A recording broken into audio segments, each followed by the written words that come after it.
একদিন একটি কাক টুনটুনির বাসার কাছে এসে জিজ্ঞাসা করলো, টুনটুনি, তোমার বাসা কি অনেক মজবুত? টুনটুনি হেসে বলল,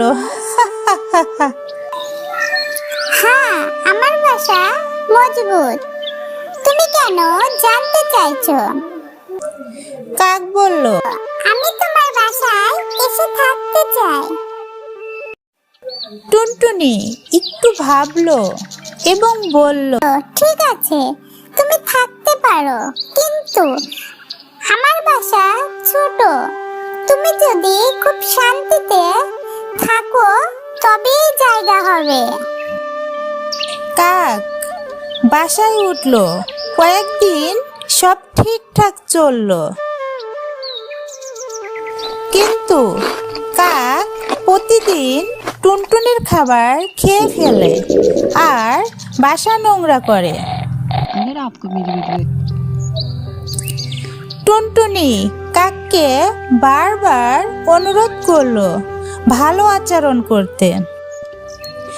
একদিন টুনটুনি তার বুদ্ধি খাটালো। সে কাককে বলল, কাক ভাই, আজ রাজার বাসায় বড় উৎসব। সেখানে প্রচুর খাবার দেওয়া হবে। তুমি সেখানে যাও, আমি পরে আসব। কাক আনন্দে উড়ে চলে গেল।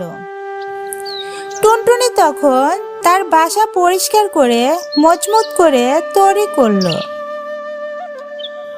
কাক কিছুক্ষণ পর ফিরে এলে তাকে বলল, দুঃখিত কাক ভাই, এখন আমার বাসা এত ছোট যে আর তোমাকে জায়গা দেওয়া সম্ভব নয়। কাক লজ্জা পেয়ে চলে গেল। এই গল্পের শিক্ষা হলো, বুদ্ধি ও ধৈর্য দিয়ে যে কোনো সমস্যার সমাধান করা যায়।